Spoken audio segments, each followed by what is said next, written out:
Halo semua, kami dari Kelompok 4 akan menemani kalian untuk beberapa waktu ke depan. Pernah nggak sih kalian berpikir bagaimana ya konsep ketergantungan dalam konteks teori dependensi klasik? Dan bagaimana ya ketergantungan ekonomi antara negara maju dan negara berkembang itu dapat mempengaruhi pembangunan sosial dan politik di negara-negara dunia ketiga loh? Nah, ini penting untuk kita bahas.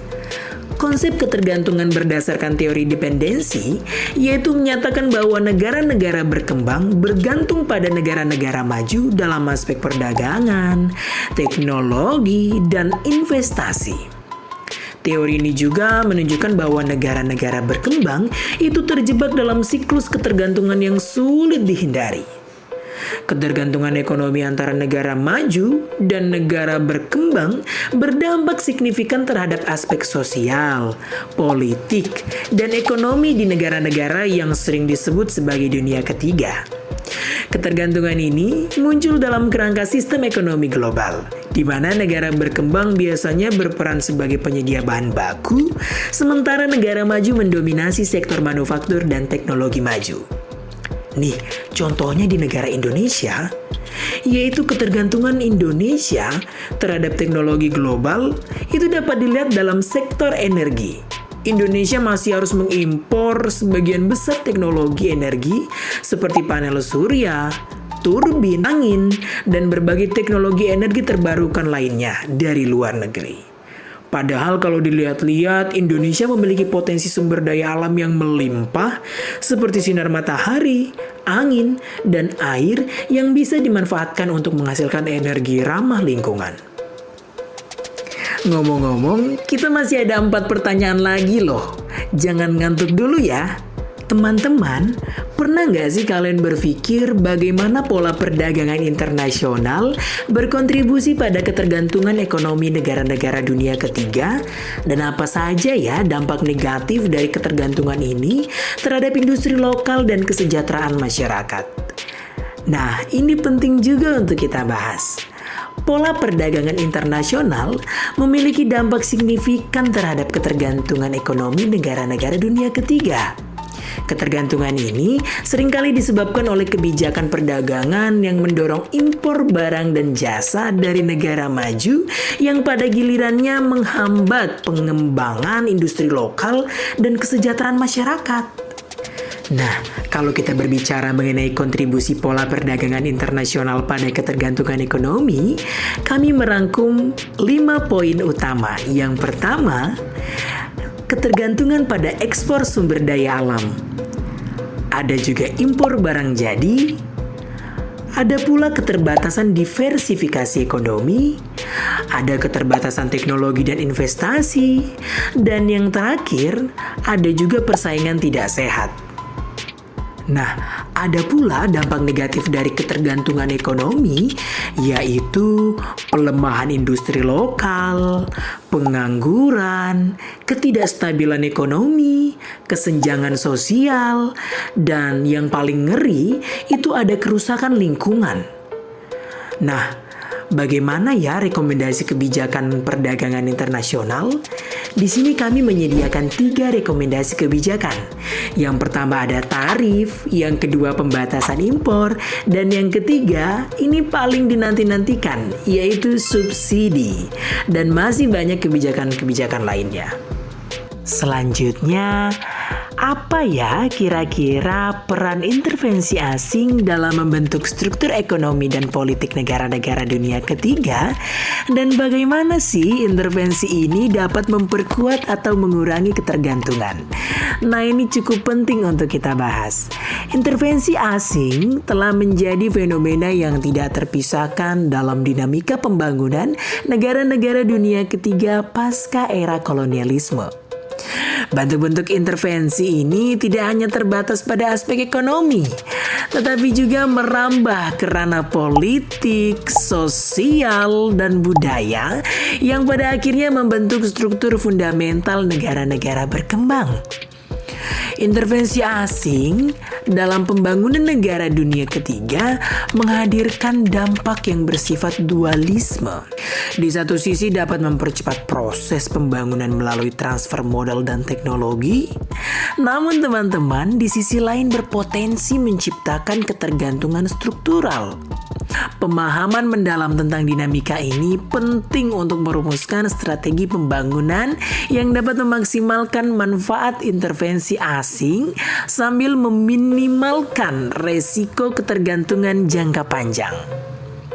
Nah, ini ada contoh kasusnya nih teman dari intervensi asing di Indonesia.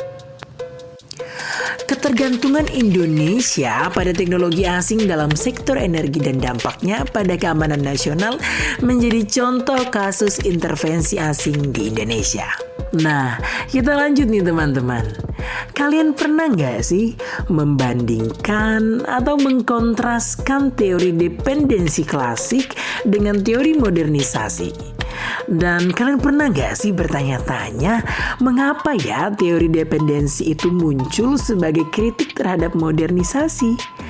Dan apa ya yang dapat kita pelajari dari kedua pendekatan ini dalam memahami dinamika pembangunan di negara-negara dunia ketiga? Nah, ini penting untuk kita bahas. Teori dependensi menjelaskan bagaimana negara terpinggir atau negara dunia ketiga memiliki perekonomian yang sangat bergantung pada negara dunia pertama atau yang sering kita dengar negara inti. Nah, sedangkan teori modernisasi menurut Weber dalam Jamaluddin 2016 adalah demokratisasi, sekularisasi, industrialisasi, urbanisasi, pendidikan, dan peran serta media massa mana yang seluruhnya berlangsung dalam pelaksanaannya. Nah, teori dependensi hadir sebagai kritik karena teori dependensi menyatakan bahwa semua negara mengikuti jalur pembangunan yang sama. Teori ini muncul sebagai kritik karena alasan utama yang berkaitan dengan pandangan yang berbeda tentang perkembangan ekonomi dan sosial serta hubungan antara negara-negara maju dan berkembang. Seperti itu teman-teman. Dari perspektif teori dependensi, pembelajaran yang dapat diambil adalah adanya struktur global yang memungkinkan negara-negara maju untuk mempertahankan dominasi ekonomi atas negara-negara berkembang. Sebaliknya, teori modernisasi berfokus pada transformasi sosial dan ekonomi melalui industrialisasi, urbanisasi, dan pendidikan. Materi kita kali ini sangat menarik ya teman-teman. Tapi jangan ngantuk dulu ya, karena masih ada satu lagi yang akan kita bahas nih. Lagi-lagi, kalian tahu nggak sih apa sih ya peran elit lokal dalam mempertahankan ketergantungan ekonomi dan sosial di negara-negara dunia ketiga? Dan ngomong-ngomong bagaimana ya struktur kekuasaan ini dapat mempengaruhi upaya reformasi dan pembangunan? Kita akan ngeliat juga nih, apa aja ya tantangan yang dihadapi dalam menciptakan sistem yang lebih adil dan berkelanjutan. Beberapa peran elit lokal dalam mempertahankan ketergantungan meliputi 1. Elit lokal seringkali menjalin kemitraan dengan perusahaan multinasional atau negara maju yang lebih menguntungkan pihak luar daripada masyarakat dalam negeri. Yang kedua, elit lokal yang berkuasa menolak reformasi ekonomi yang mengurangi ketergantungan. Misalnya dengan memberikan subsidi berlebihan untuk impor atau menghambat pengembangan industri lokal. Dan yang ketiga, praktik korupsi dan nepotisme yang merajalela memungkinkan elit lokal untuk memperkaya diri sambil mengabaikan kepentingan masyarakat luas. Korupsi lagi, nepotisme lagi. Ketergantungan ekonomi yang didukung oleh elit lokal menciptakan hambatan besar bagi proses reformasi dan pembangunan.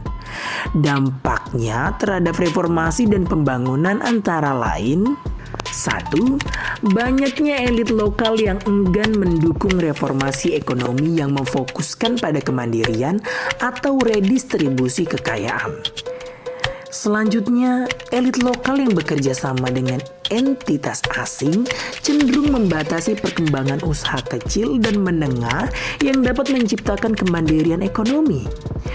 Selanjutnya, ada nih tantangan dalam menciptakan sistem yang adil dan berkelanjutan.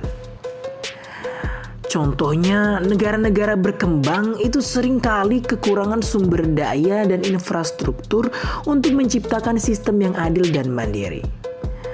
Dan yang kedua, pendidikan dan pelatihan yang memadai sangat penting dilaksanakan untuk menciptakan masyarakat yang mandiri secara ekonomi. Dan yang terakhir, bantuan asing seringkali bersyarat.